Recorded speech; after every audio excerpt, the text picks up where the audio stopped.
Fala pessoal, bom dia, tudo bem? Fabiano aqui de novo. Hoje nós vamos falar então um pouquinho, falar das férias ateadas dentro do INDP ali, mas para falar um pouquinho de férias ateadas, a gente tem que falar um pouquinho sobre as férias, como é que elas funcionam, algumas regrinhas. Já tivemos um webinar que a gente falou sobre provisionamento de férias também, caso alguém não tenha visto e tenha interesse também, há uma gravação sobre isso. Então, algumas regrinhas básicas ali para falar sobre as férias. Então, quem tem direito a ela, né? Todos os trabalhadores. Ela é um artigo da CLT que passou também por uma reforma, né? Então, algumas mudanças aconteceram nessa reforma. Uma delas é fracionar as férias em 3 períodos, que agora é possível. Mas, claro, existem algumas regras também nessa, vamos dizer assim, nessa quebra de períodos ali, né. Então, como é que funciona, né? Primeiro tem que ter um acordo, né, entre as partes, tem que ter no mínimo 5 dias corrido em cada um desses períodos, e um período ideal é sempre ter no mínimo 14 ali, né, dias, tá.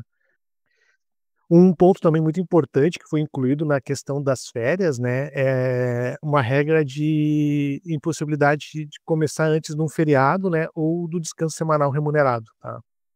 Isso é uma coisa que eu vejo que muita gente não cuida.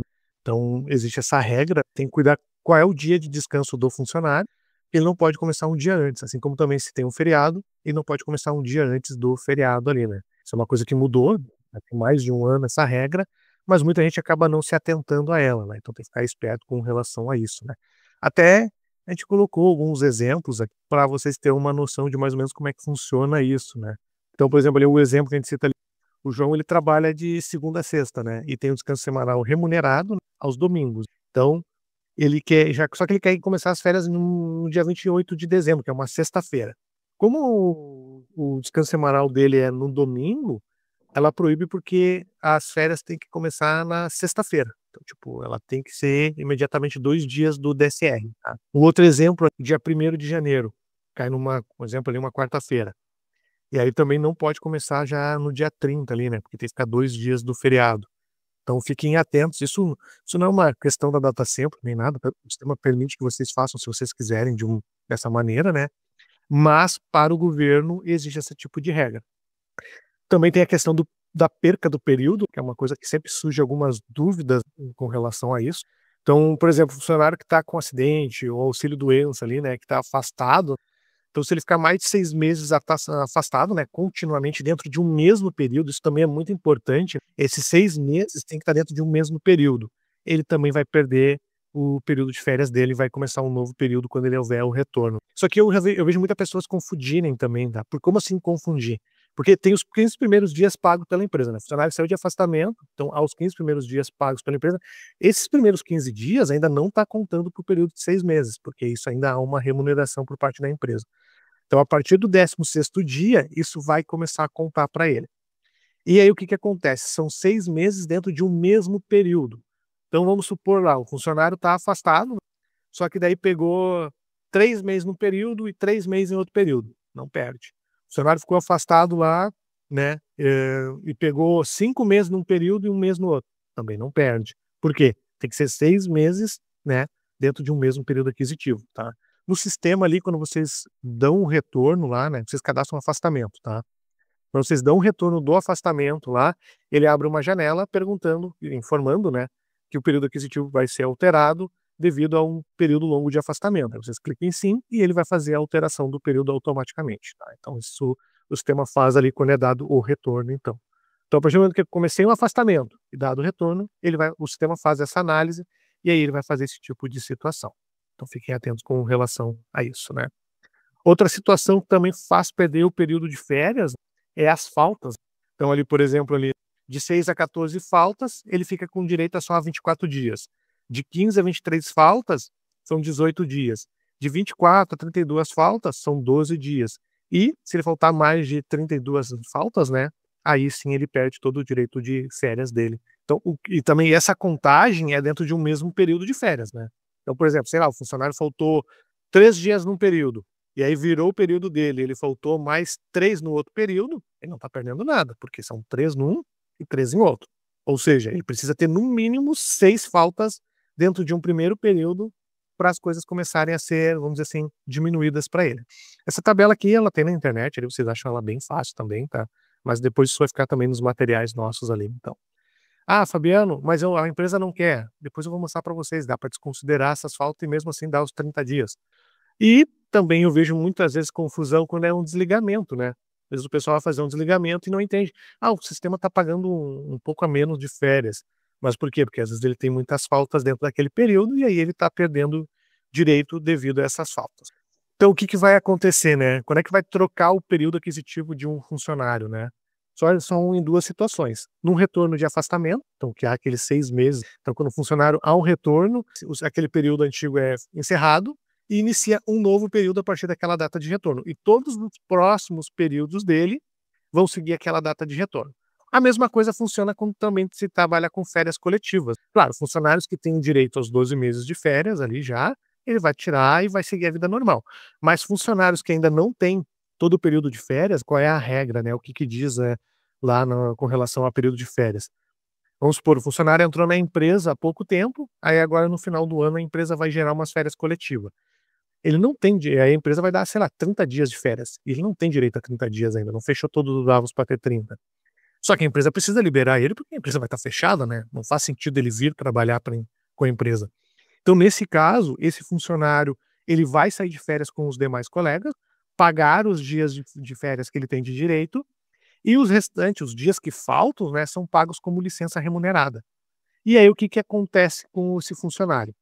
Quando termina esse período ali, né, ele há uma mudança, né, do período aquisitivo dele para quê? Para quando chegar no próximas férias coletiva, ele ter os direitos aos 30 dias dele.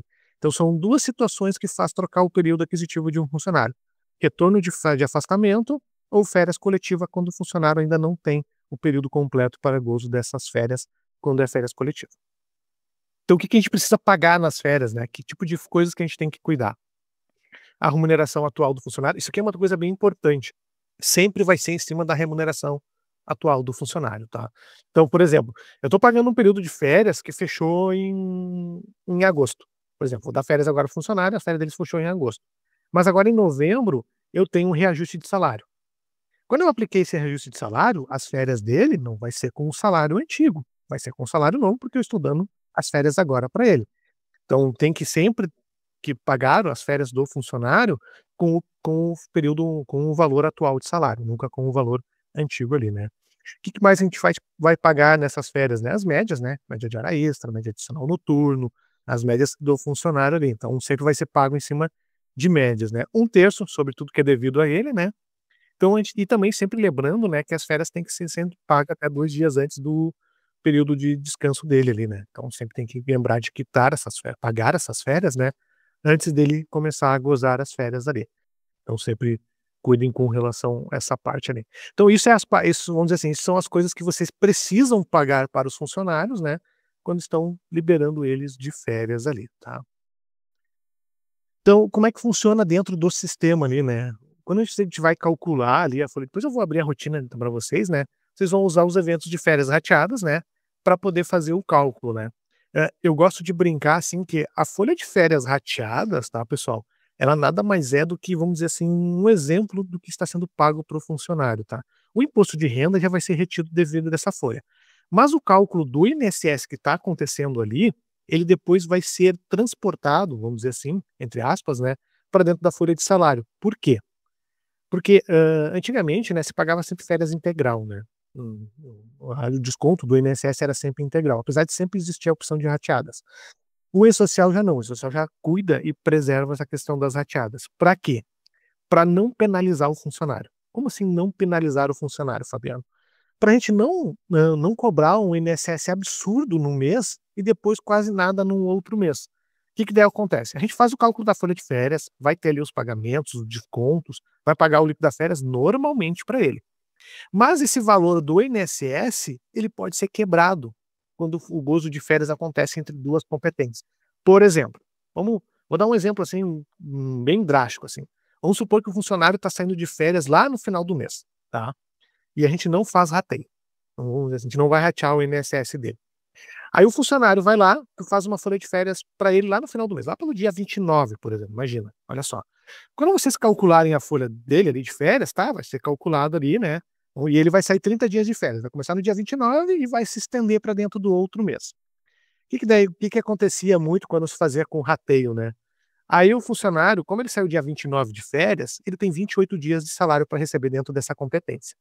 Então, o que que acontece? Para o governo, INSS de salário e férias é cumulativo na competência. Como assim cumulativo?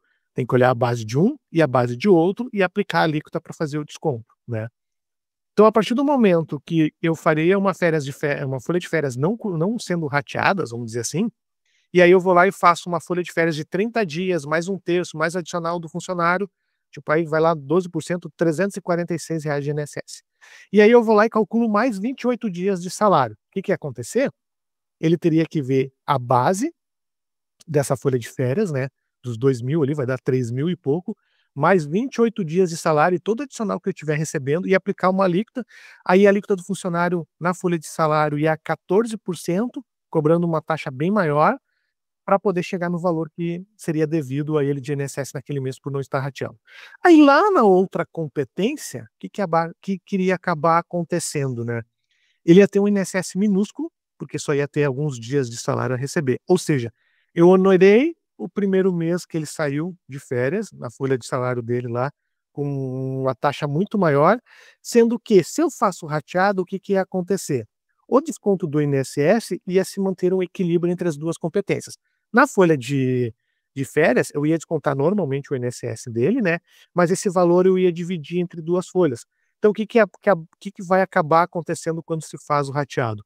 Eu ia ter 28 dias de salário de INSS, mais, vamos botar que seja 30 dias, mais 2 dias de férias rateadas dentro dessa competência, e aí o INSS, e esse funcionário provavelmente, em vez de uma alíquota de 14% lá em cima, ficaria numa alíquota de 12%, tá, de cobrança de encargos. Na próxima competência, eu vou pagar o salário dele, vai ter as entradas e saídas de valores, e aí o INSS dele também vai ficar bem menor. Ou seja, a gente divide, né, compensa esse salário de uma maneira mais o INSS de uma maneira mais assertiva. Claro, o imposto de renda não, né, o imposto de renda, como ele é visto por folha, né, folha de férias e folha de salário separadamente, aí ele não tem essa questão do rateio. Então não tem com o imposto de renda não existe isso aí. Isso é uma outra coisa que eu vejo muitas pessoas confundirem, tá. "Ah, mas eu estou tendo imposto de renda de salário, agora eu vou ter o imposto de renda de férias, então eu tenho que acumular essa base também?" Não. Base acumulativa é só a questão do FGTS, né, e do INSS ali, né. Mas agora a questão do imposto de renda, ele não vai ver a questão de duas das folha de salário e folha de férias para acumular a base de imposto de renda. Existe uma normativa do governo muito antiga até com relação a isso, tá. Então não o imposto de renda não é acumulativo. Ele é visto pela folha de férias e pela folha de salário separadamente. Por isso que quando vocês fazem uma folha de férias, por exemplo, rateadas e quem tem lá onde mostra os eventos, o evento do imposto de renda ele entra e sai com todo o seu valor. Por quê? Porque aquilo ali vai ser retido integralmente, não vai ter rateio, tá. Agora o INSS sim vai ser quebrado. Por isso que sempre, né, hoje, por padrão, o sistema não sai sem ser com férias rateadas. Mas como a gente sabe, tem alguns clientes mais antigos na base, que pode não estar usufruindo disso, e aí pode estar cometendo esse pecado de cobrar uma alíquota muito maior entre as competências, tá. Então aqui um exemplo ali de uma cálculo de férias de folha de férias, né, e aqui é o rateio, aqui quando ele fica oculto dentro da folha, né. Tem a opção de deixar demonstrando, mas também dá a opção de ocultar os eventos de rateio, que aí vai ter as entradas ali do valor dividindo, né, para não penalizar o funcionário numa alíquota muito elevada, tá. E o e-social, né, o que que a gente precisa mandar para o e-social de eventos? Quando a gente calcula ali o evento de férias, né, a gente precisa mandar o 2230, tá, que é o evento que vai conter ali para o e-social o período de gozo, né, que é lá nos eventos de afastamento. Então não precisa lançar nada no sistema, tá. Vocês vão lá e calculam a folha de férias, vocês vão informar o início e fim de gozo de férias do funcionário, e aí vocês vão mandar para o e-social 2230, que aí para o e-social, ele sabe que o período de férias do funcionário. "Ah, mas eu preciso mandar isso, Fabiano?" Sim. Por quê? Hoje não se anota mais nada em CTPS, né, CTPS física não existe mais. Eu vejo às vezes algumas pessoas ainda imprimindo etiqueta e colando em CTPS físico, isso não precisa, isso não tem valor mais nenhum, tá. A partir do momento que o e-social incorporou as informações, quando houver algum problema de alguma coisa de legislação ou processo, eles vão consultar o que estava antes no e-social em anotações físicas, mas a partir do momento que o e-social entrou, tudo passa a ser online. Por que que eu preciso mandar o 2230? Porque quando eu mando o 2230, eu vou informar o período de gozo de férias do funcionário. E nada mais é do que a anotação da CTPS digital. Então, quando eu mando o 2230, o funcionário vai receber na carteira digital dele uma atualização do período de gozo. Então, por isso que é importante mandar o 2230, tá? A folha de férias, ela vai ser enviada num 1200, mas não vai ser um arquivo separado, vai ser um arquivo junto com a folha de salário, tá? Então, a partir do momento que vocês terminarem a folha de salário ali, lá, quando você não precisa. Ah, fiz a folha de férias, preciso mandar agora um 1200? Não. Faz a folha de férias, deixa ela ali, paga o funcionário, tudo certinho, calcula a folha de salário de vocês. Aí, quando vocês forem fazer a transmissão da folha de salário, aí sim vai junto essas informações, tá? A mesma regra vai se aplicar ao 1210 também, né? Lembrando que o 1210 aí pode ter uma diferença. Por quê? Às vezes o funcionário está saindo de férias no início da competência, e aí vocês botam a data de pagamento para a competência anterior, né? Vamos supor, o funcionário vai sair de férias em dezembro, tá? Início de dezembro lá. E aí o pagamento dele vai cair dentro de novembro. Aí eu boto que a data de efetivo pagamento é novembro. Então, quando eu mandar o 1210 de novembro, vai informações dessa folha de férias ali na parte líquida ali no 1210, tá? Mas fora isso, né, o resto segue fluxo normal. Não existe envios separados, tá? Ele vai tudo junto com o envio de folha de pagamento ali, né. E dentro do NDP, né, o que que a gente tem de relatório, né, e o que que a gente pode fazer de cálculos ali de rateio, né. Vamos abrir aqui o sistema para mostrar para vocês então, tá. Então, com relação às férias, tá, pessoal, existem algumas coisas que vocês podem usar, que eu acho muito interessante, né, antes de falar ali do cálculo ali. Aqui dentro de férias aqui, vocês têm aqui o aviso e recibo de férias, né, a gente sabe que tem que ser gerado, né. A gente sabe que por lei, né, o certo, o correto seria informar o aviso com 30 dias de antecedência, né, mas isso é o mundo perfeito, que a gente sabe que muitas vezes não se aplica, né.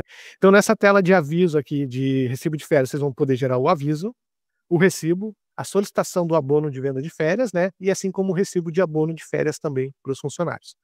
Além disso aqui, tem uns relatórios bem importantes que vocês podem usar, né, como o provisionamento, como eu havia falado, já teve um webinar há pouco tempo sobre isso, assistam ele caso não tenham visto.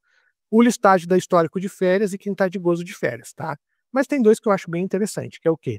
O agendar e a previsão de férias. Esse aqui é muito interessante, por quê? Principalmente para o escritório ali, né, ou para a empresa que quer manter uma organização de quando o pessoal vai sair de férias, vocês podem usar esse relatório de previsão de férias aqui, ó. Bota aqui um período, vou botar aqui até dezembro. Eu gosto sempre de marcar para considerar quem ainda tem férias proporcionais, mesmo que não tenha fechado, né, e dar um pré-visualizar, tá. Esse relatório, ele vai montar para vocês ali, deixa eu dar um zoom aqui. Ele vai montar para vocês ali como que tá os períodos de férias do funcionário, né. Quando foi a última férias o período aquisitivo do funcionário, quando ele gozou esse último período, quando é as próximas férias do colaborador e qual a data limite que a gente tem que liberar ele para não pagar férias em dobro. E ainda aqui tem um campo onde o funcionário lá pode preencher, ou o gestor dele, né, de quando esse funcionário pretende sair de férias, e aí ele devolve para vocês poderem agendar essa previsão de férias dele.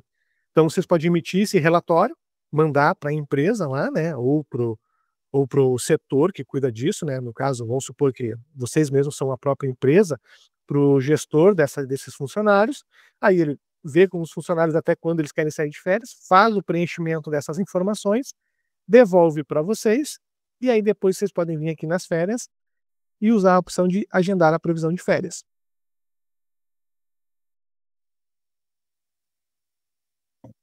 E aí aqui vocês podem fazer o preenchimento, quantos dias de gozo ele vai querer tirar, quantos dias ele vai querer, e o início e fim, e quanto vai ficar de saldo aqui para o colaborador. O interessante de ter esse agendamento efetuado é o quê? Quando vocês começarem a fazer cálculos de folha, a gente fez um webinar há pouco tempo sobre rotinas produtivas, né? Não sei quem estava lá. Eu falei sobre críticas, né? Sobre alertas que o sistema emite para vocês. Ter esse agendamento aqui é um alerta que o sistema vai gerar para vocês ali, para lembrar que tem que fazer o cálculo da folha de férias do funcionário. Então, por isso que é interessante, né, colocar esse agendamento aqui, até para vocês manter uma organização e também, principalmente para quem é escritório, né, forçar a ponta lá a ter uma organização também e evitar aquela correria de última hora do tipo, o funcionário vai sair de férias amanhã, preciso fazer o pagamento para ele ali, gera uma folha para mim de férias. Aí sai aquela loucurada de fazer cálculos e tudo mais. Então, assim, vocês já conseguem manter também uma organização junto ao cliente de vocês também, clientes de escritório, e também, para quem é empresa, né, manter uma organização dentro dos setores para não virar aquela bagunça, né, depois ali, o fulano quer férias agora, tem como gerar agora, pode ser, não pode? Bota esse relatório ali de previsão, manda para eles, e aí vai ficar tudo certinho, tá? É muito mais fácil com relação a isso. E o cálculo de férias, como é que funciona? Funciona assim, ó. Vamos calcular aqui uma folha de férias, ó. Temos a rotina de cálculo, deixamos ali férias, agendamento, vamos pegar aqui um funcionário e vamos avançar. Aí nós vamos cair nessa janela aqui, ó, onde ele vai dizer qual é o período aquisitivo que o funcionário tem, quantos dias ele tem de direito. Se o funcionário tivesse faltas ao longo desse período, aqui já teria as faltas, né? E aqui a gente deixa um campo de sinalzinho de mais. Por quê? Ah, Fabiano, eu estou implementando o sistema agora. Então as faltas estavam lançadas num outro sistema meu, não está aqui dentro do DataSempo, não tem problema. Eu posso vir aqui manualmente e também informar as faltas que o funcionário teve, ó. A partir do momento que eu coloco ali, ele já começa a ter as reduções ali para nós, ó. Agora ele só tem de direito 18 dias. Então, se precisar, mas claro, quem está calculando no sistema, existe um grupo de cálculo que gerencia isso, tá? Ah, Fabiana, aí vem aquela questão que eu falei ali, ah, mas esse funcionário é meio problemático, por mais que ele tenha faltas, a empresa quer liberar ele. Não tem problema. Se eu tivesse vindo por aqui, de uma forma, vamos dizer assim, automática do sistema, porque vocês estão calculando as folhas, vocês simplesmente poderiam marcar essa opção aqui, ó, desconsiderar a redução, e ele vai ter os dias ali para ele, tá? Não tem problema nenhum.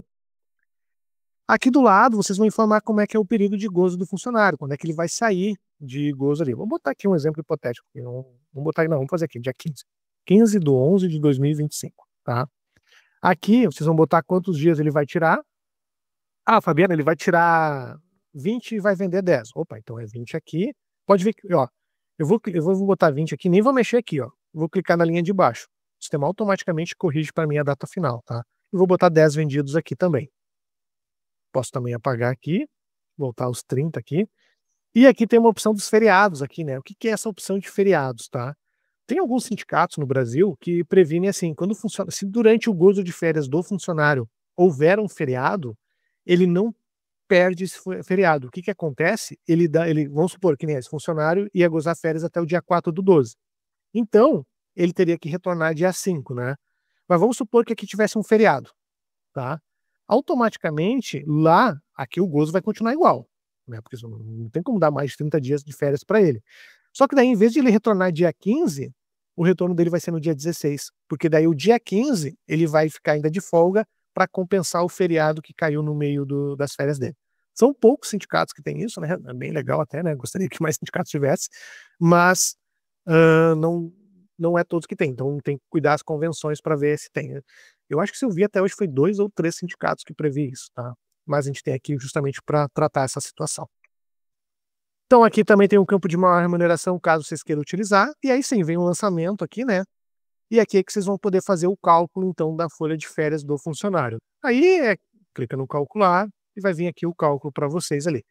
Lembrando, tá, que, por exemplo, aqui, ó, eu estou usando eventos com remuneração 4.000. Se eu for lançar algum evento de média, vamos aqui em inserir, vamos pesquisar aqui o evento, né, e aí vamos procurar aqui, ó. Como eu estou usando um evento de rateio de 4.000, vocês podem, a dica que eu dou para vocês de repente é fazer isso aqui, ó, RT, e aí ele vai filtrar para vocês os eventos de rateio. Então vocês têm que usar esses eventos para poder ter um cálculo correto da quebra do INSS quando tiver. Então, por exemplo, se eu quisesse pagar uma média de hora extra, então vou selecionar esse evento, vou dar um confirmar e vou dar um calcular. E aí o sistema vai fazer, ó, ele tem hora extra ali, fez uma análise, ele também já vai arrumar meu evento de 1/3, considerando esse valor, para poder fazer o pagamento. Então fica ali o cálculo feito, né? O que acontece? Lembra que eu fiz o gozo de férias no dia 15, começando no dia 15 desse mês, né? Vou gravar essa folha, vou deixar gravado ela, e vou entrar lá no cálculo da folha de salário. Ó, se eu entrar na folha de salário aqui do empregado, ó, e avançar, já existe um pré-cálculo aqui, por quê? Se a gente ativar aqui, como essa base aqui usa para não mostrar os eventos de rateio para os funcionários, né? Se eu ativar os eventos ocultos, vai estar aqui os eventos de rateio que o sistema usou para fazer a quebra do INSS de forma correta. Algumas empresas gostam de demonstrar esses eventos, tá? Principalmente bases mais antigas, o pessoal deixa para o funcionário entender o que entrou de férias, o que saiu de férias referente a esse período, e aí quando calcular dezembro também vai ter isso aí. Dá para fazer das duas formas dentro do sistema, não tem problema, tá? Só que sempre friso que quando for calcular a folha de férias, tem que usar os eventos de rateio por causa da base. Tanto que quando a gente vamos fazer uma simulação aqui, ó, vamos para dezembro, ó, vamos dar um calcular aqui, e tá ali os eventos de rateio também.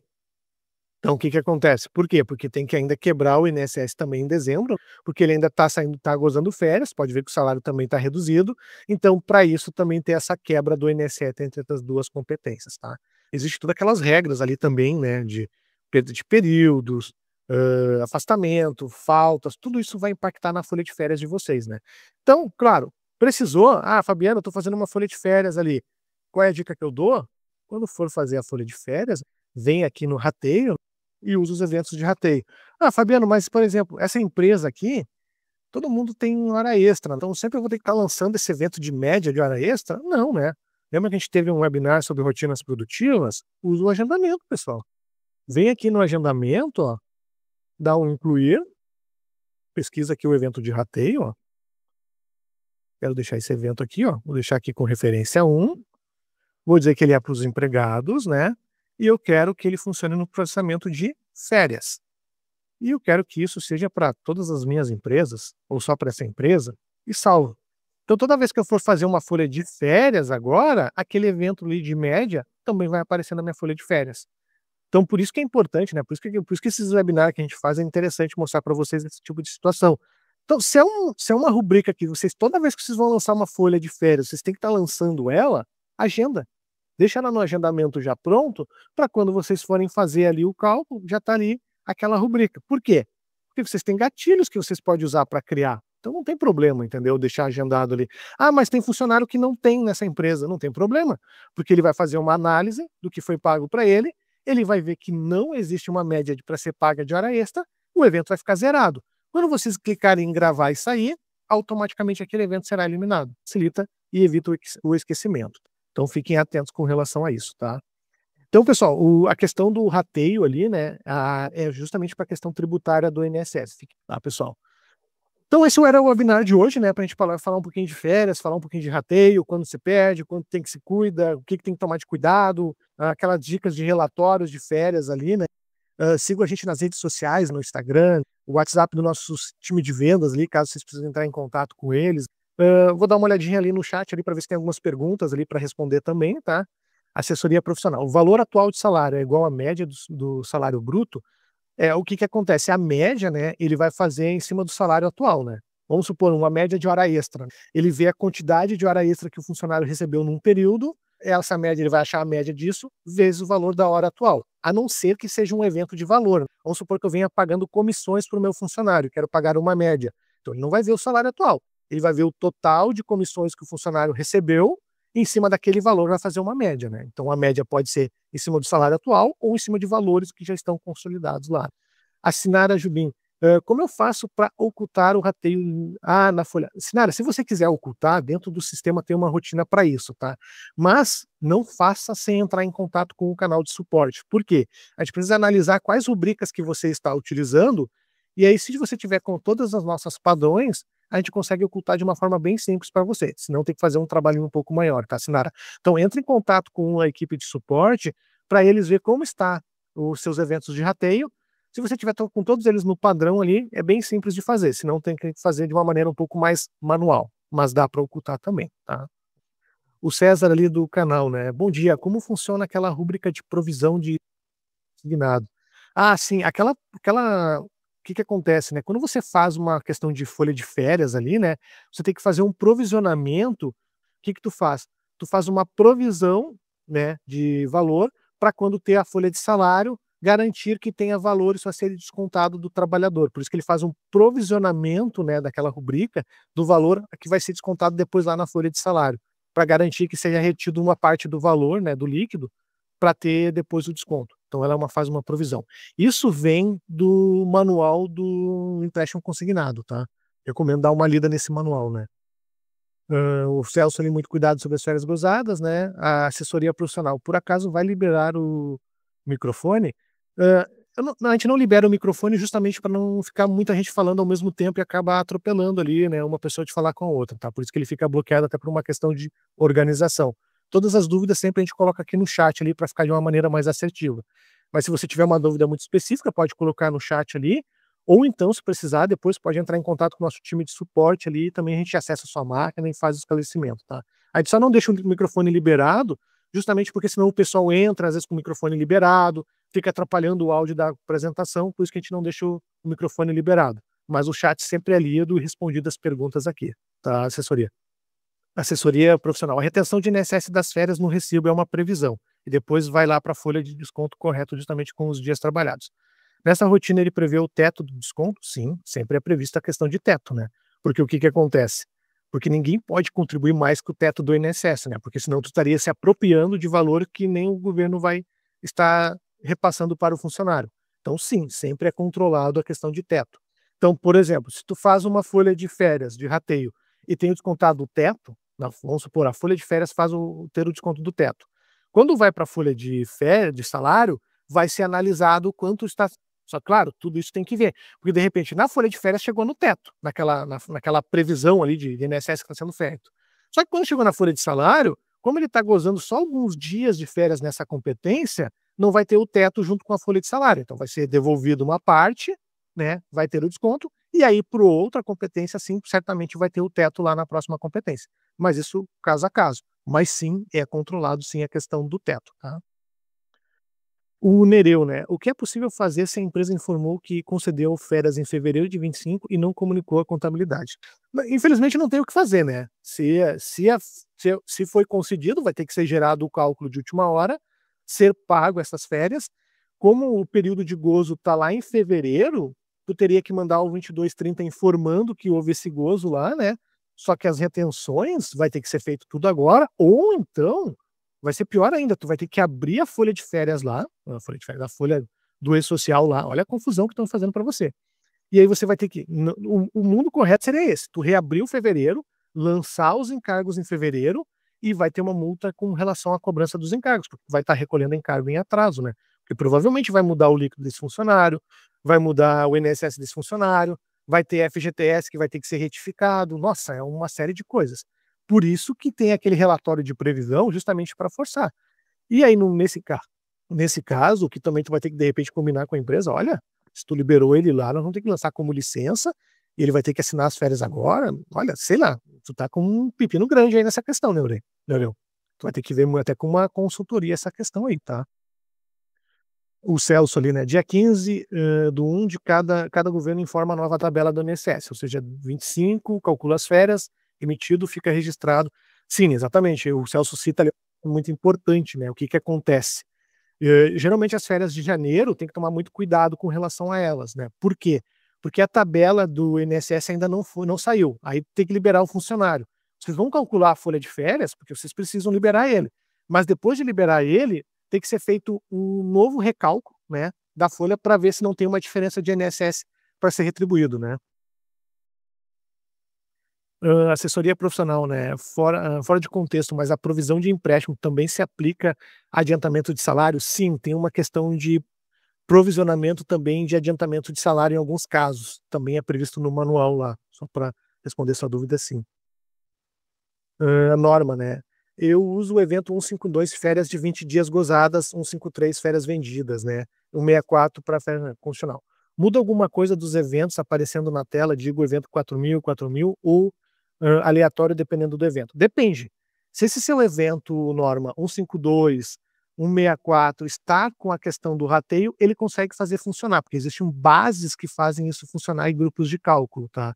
Mas o ideal a gente usa os 4.000 para poder ter essa quebra. Então, se você está usando esses eventos de 152, são os nossos que a gente chama de eventos mais antigos, tá?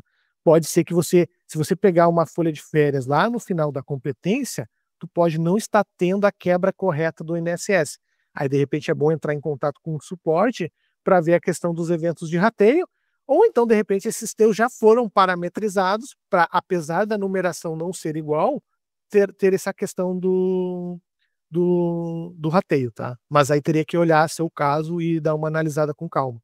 Eu recomendo nesse caso, Norma, dar uma ligada para o nosso setor de suporte ali, né, para o pessoal dar uma analisada ali. Então eu acho bem válido com relação a isso, tá.